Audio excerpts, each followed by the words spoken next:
What is up, everyone? Welcome to episode 255 of the Fight Library. I'm your host, Blaine Henry, and today we are welcoming our Dagestani overlords because they all won. Even the Chechens won. Or kind of won. So, if you're new to the show, I'm looking at you directly. You are on YouTube. If I'm looking at you at the side...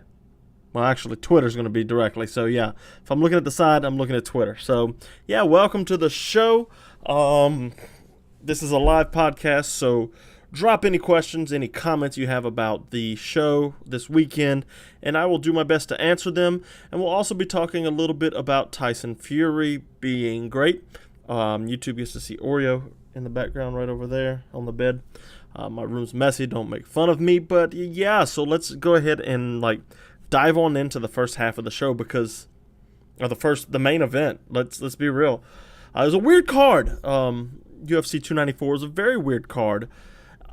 Lots of Victor Henry getting kicked in the balls and the doctor telling him, no, you didn't. And Victor's like, yeah, I did, bro. Trust me, I can feel it. If anybody knows, it's me. He wasn't faking. Any guy that's been kicked in the nether regions knows that, yeah. And then Jafar Basharat was like, yeah, he quit. I'm like, all right, bro. Let me go ahead and get a kick to your boys, and let's see how you react, okay? I'll even let you wear a cup. Yeah. So, weird card all in all. The main event, obviously, Khamzat Chimaev. Not Khamzat. Oh, my gosh. I just got done making a video about Khamzat. The main event is Islam Makhachev versus Alexander Volkanovski. I almost said Chimaev again. Depressing. Very, very depressing because I'm a big Alexander Volkanovski fan. And he's on his way out. And because he's 35, and I know it. I know Volkanovski's on the way out. But it still doesn't change the fact that I still see him as a 30-year-old that beat Max Holloway. Probably not 30, probably 32. The man that beat Max Holloway the first two times and then the last time. He's looked phenomenal his last couple outings. But now that leads me to ask, aside from the Yair fight,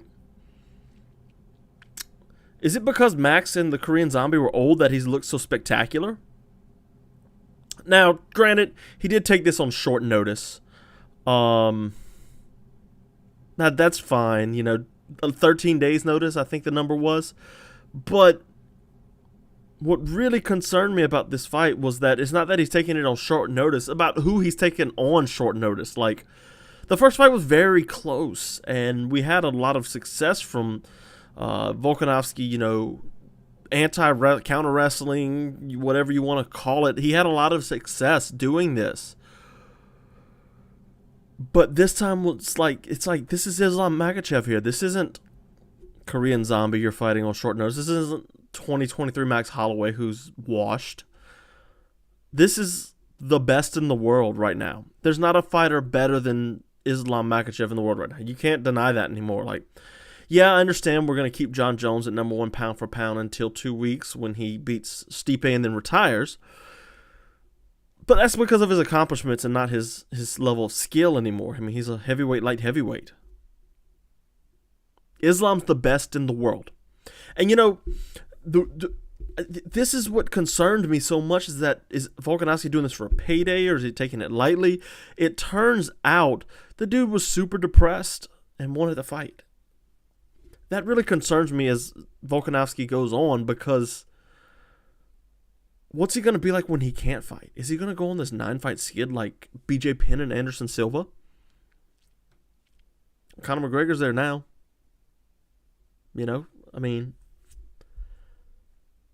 I don't want to see Volkanovski turn into the guy who's a jobber anymore, That's what a lot of greats become. Chuck Liddell becomes this, Stipe might become this if he keeps fighting. John Jones, Anderson Silva, GSP, those guys, they're long reigns, and obviously Anderson Silva aside with his huge losing streak at the end of his career, but it's hard to reign for a long time. You have to be a champion early in your life, or you be Anderson Silva. and just be great for that long. So yeah, but let's talk about Makhachev because he made some great adjustments in this fight. First of all, it was the left high kick that got him, and I was completely blind to it. I didn't see that in the first fight. I had some other people tell me, the left kick for Islam's money. I'm like, yeah, but he didn't really use it enough, and he did throw it up top once. In the first fight, it almost landed kind of, but Volkanovski managed to sneak his, I think it was his right hand. Yeah, he was southpaw, or he was orthodox. He gets his right hand up and kind of blocks it. But what happened here? His coach made the read. Hey, this really worked the few times you did. I think he threw 7 kicks the first fight. It wasn't a lot. He threw like the same amount from the first fight in the entirety of this first round. He really smashed the legs, smashed the body, and he goes up top and it misses, or it didn't miss. Volkanovski manages to block it the first time. And then he goes back up top again and right upside the noggin and ground and pound. Now, I saw some people complaining about back of the head shots. Like, shut up, bro. You must just, I understand. I wanted Volkanovski to win, but the back of the head shots ain't it, bro. It's really not. So, the tell for Volkanovski, first of all, we talked about the switch and how he would switch to southpaw to orthodox, and he did rely on that a good bit in the first fight, and that got him into some trouble sometime. But this fight, he didn't do it once. Now, obviously, he didn't have a chance to do it, but he didn't do it once. So that tells me he was planning on, he didn't start fast like I wanted him to. I wanted him to go to the body a lot early. He didn't do that. If he's not switching, I wanted him to step deep along that outside leg and land that right straight to the body. I think we got one of those. Makhachev just got him out of there too quick. It was perfect. It was a perfect finish. And, Dave Bake just joined us on Twitter. Oh, my man, we used to pod together back in the day. The man, the myth, the legend. But yeah, so when Makhachev was throwing this kick to the body, Volkanovski, he gets his right hand up, he lowers it a little bit to drop the elbow, and he swats away with his other hand, or goes to brace with his other hand too. That's the two things. That's what he does. He also juts his hips out right as the kick is landing, and I think it was Ryan Wagner that called it in the Yair fight, and I was like, nah, bro. And Yair never caught him with it. He threw it and landed it a few times. The left kick from the southpaw is really, really nice to the open side, but he didn't call it. I was like, nah, Volkanovski too. He's not gonna get killed by that. But when you take a fight on 13 days' notice, you're not as fast, you're not as in tune as you always are. So, yeah, Makhachev caught him with it. It was a perfect kick, and I'm not here to cope because Makhachev's the champion. He's the best fighter in the world, and that's all there is to it. There's some really good counter wrestling from Volkanovski and building off of what he discovered in the first fight, that he wasn't too small to handle the strength of Makhachev. So, yeah. As for what's next for Islam, obviously there's the Charles Oliveira fight that was supposed to happen next. That it's not as intriguing to me anymore, even after seeing Volkanovski. It's like, okay. Will Oliveira make these changes that he needs to? Probably not. He's always fought like himself, and I don't see him change. He didn't change in his last fight, I don't believe, against Benny. He fought the same exact. It's been a minute since I watched that one, but yeah. Justin Gaethje's the BMF, and obviously that gets you a title. I mean, he beat Poirier, my boy. So, and he looked good in that fight too. Lots of changes for Gaethje, so maybe he can come in and he's got this whole southpaw thing down pat. He's been fighting southpaws. So, yeah, I like that. And then, obviously, there's Leon Edwards, whose whole life has been about avenging his 2015 loss to Kamaru Usman, becoming a great counter wrestler and really good in the clinch and on the fence. And he's bigger, coming down from probably 190, 200 to 170. Bad fight for Islam. But he's probably going to go up there and take it anyway. So, yeah, okay. Co-main event was Kamaru Usman versus Khamzat Chimaev, who I accidentally name-dropped earlier in the main event because that's all I was talking about.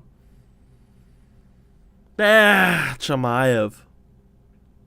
He's great until he's not. Does that make sense? Because after that first round, like, how do you... Let me think. How am I going to put this? Like, he's got top control on Usman this entire time. Usman should be the gassed one. And Usman was tired.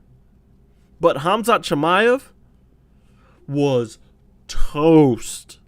Yeah, he managed to get a couple takedowns later in the fight, but like, that's against Kamaru Usman off the couch. And the winner of this is supposed to get a title shot. I'm watching this. This is a 3-round fight, and the guys are like absolutely dead tired. Now, I'll give Kamaru Usman a pass because he came in on another 13 days notice. Hadn't fought since he got knocked out by Leon Edwards. No, not knocked out, since the Leon Edwards decision. I'm sorry. What is the problem here? He's been off for a year, probably a PED suspension. Go do some EPO, bro. Something. Go do something, because you got to hit the cardio. Get on the bike, Chimaev, because if you fight somebody like Whitaker, Duplessis, Sean Strickland, you're getting mauled. On the feet. I smashed this guy. That's how much I smashed this guy. You're going to get smashed, bro, if you fight these 5-round fights. Like, either that or you better get him out of there quick. Can you imagine him fighting somebody like Strickland, though? Like, Strickland comes forward, you know, he's a decent counter wrestler. I mean, I imagine we'll see about the same first round. But yeah, I'm not big on Chimaev. Not right now, at least. I need to see something different from him going forward. The proof is in the pudding, and the 2 times he's gone 3 rounds against Kamaru Usman and Gilbert Burns. Think about this for a second. Gilbert Burns, yeah, he got a title shot at 170, but he was a 155er. Kamaru Usman is a big 170er. That's fair. But he's a 170er still. You can say the weight cut against Gilbert Burns probably gassed him. But what about Kamaru Usman? This was at 185. This was at his natural weight class. He looked like crap. I don't know, man. I'm not really sold on Chimaev right now. I need more from him to see, like, you know, what he's all about. Because this ain't doing it. It's not doing it for me. Let's, like, see what you can do, bro, because that's not enough. That was a pathetic performance for a guy who's supposed to be earning a title shot. For a number 1 contender fight, that was horrible. And this is the guy that wants to fight Sean Strickland, the guy who literally can do nothing but accept short notice fights and go 5 rounds on all of them. You got to be kidding me. That's not it, Chief. This ain't it, Chief. That's the old meme. This ain't it, Chief. Third fight was what? Ankalaev and Johnny Walker. And Jesus, this was hilarious. So Johnny Walker looked like either he was hurt to the body or pulled a possum. Ooh, sorry, tired. He pulled a possum and got hit to the body. He crouched up, and comes up with a flying knee. I was like, that's cool. You know, I'm doing a flying knee article for the Patreon, and yeah, I was like, should I include that? Because, you know, that's part of the recipe of a flying knee, misdirection. That was misdirection. But nah, we're not going to conclude it. Anyways, so, like, Walker, and he gets taken down or something. He was eating Ankalaev up with these leg kicks. Eating him alive. He didn't know what to do. It's like the Yan fight. And he was going to have to lean into his wrestling and stuff. But Johnny's long. He's not that great of a wrestler, but, like, he might be more serviceable, you know, because Blachowicz is not that good of a wrestler. It's how he lost the title to Glover from wrestling. So, especially when he's gassed, you know. Johnny Walker probably wouldn't have survived if he had to go 5 rounds with Magomed Ankalaev. But, like, you know, he looked good there. He's getting better. He's not as spazzy as he was. I'd like to see him work in the clinch more, like the Khalil Roundtree knockout. But yeah, I don't know. And then he's on the ground and gets caught with an illegal knee, and the doctor's like, "Where are you?" And he says, "The desert." And the doctor apparently gets offended by that. It's like, "Nope, the fight's done." And the doctor might not have known, like, it's not going to be a DQ. I'm not costing him the fight. He had to know that, right? Let's see. Before we move on to Tyson Fury for the last minute or so, Makhachev looked decent against Tim Elliott. Tim Elliott's a really tricky fighter to fight. Yeah, I like Muhammad Makhachev. He's got some bull with him. He's a good fighter, though. I enjoy what he brings to the table. But, like, that peek out was beautiful. But, yeah, Tim Elliott is a tricky fighter for anybody. And this kid's 23 years old fighting Tim Elliott. This was a good fight for Makhachev, actually. This is one of those ones that will level him up. So he's going to shoot up these rankings. Won't be the youngest champion in the UFC. Yeah. Surat Magomedov, he got taken down a lot. Nothing much to say on him. I wasn't that impressed. I'm trying to think what else was on this card that I have Twitter pulled up on my phone, so I don't have it right here. Should have reviewed it before I got on. Yeah, all right, well, let's go ahead. Move on to Tyson Fury versus Francis Ngannou, because I'm not talking about Jailton Almeida and Derek Lewis. I mean, I will if y'all want. So, Jailton Almeida throws a kick and shoots a takedown, and Derek Lewis stands straight up. What's going to happen here? Either Derek Lewis gets taken down and beat up, or he catches him with an uppercut. That's it. I haven't reviewed the rest of that card, so I don't really know what's going on there. But Francis Ngannou and Tyson Fury is an interesting fight this weekend because Tyson's going to win. And the disrespect's hilarious because Tyson Fury booked a fight with Alexander Usyk, like a former undisputed champion and a 3-belt holder at heavyweight. So, I'm not worried about you, Francis. It's funny. Man, I gotta wake up. It's late at night over here, almost 9 o'clock. I'm a grandpa and I'm going to sleep. So yeah, I mean, this fight goes on as long as Francis wants it to. I mean, not Francis, as long as Tyson Fury wants it to. It's a foregone conclusion at this point. I'm not. It's going to be a fun fight because it's Francis Ngannou fighting Tyson Fury. It's what he's wanted for so long. This is the second time we're getting to see a UFC fighter go into the boxing world for real. Like Conor McGregor, Floyd Mayweather level. Not quite that level, obviously, the money-wise and all that, but this is a big deal. It's to grow the sports. I don't know who's on the undercard for this card. Probably Badu Jackie's on all of them. Gary Friel pointed that out to me. But, yeah, I'm going to watch. Are you? You should. Let's get Francis paid a little bit, man. Let's do the pay-per-view. Let's do it. It's going to be good to see Tyson Fury keep busy, though. I just think his hand movement is going to be too much for Francis. We saw this fight before. Saw it 3 times with Deontay Wilder, but this is going to be worse. We'll probably talk about this a lot next week, if it's interesting. I don't know. We'll see. Anyways, guys, that's going to be it for today. I'm yawning like crazy now, and yeah. So, yeah, follow me everywhere. Twitter, YouTube, all that. I'm everywhere. Fight Library, Blaine Henry TFL. Substack, fightlibrary.substack.com. You get this podcast to your inbox every week. You'll get articles, before and aftermath, my weekly series, or bi-weekly series, really. Any new content I make for that's good, I'll put it there, and it's some good stuff. So yeah, that and the Patreon Fight Library right there, so you can get in on all the extra content I make. That's just for you. So yeah, this Flying Knee article is almost done. It'll be up this week, and yeah, I'm looking forward to it because I think I'm going to release it to where it's like anytime there's a Flying Knee knockout, I'll release this article to the public for like 24 hours or something like that. Something crazy. Something silly, kind of just to get you guys a taste of what this is about, because it's going to be a fun article. There's Masvidal, we're talking Corey Sandhagen, and we're going to be talking about Jose Aldo. So yeah. All right, guys, that's it for me. I'm out. Peace. Later.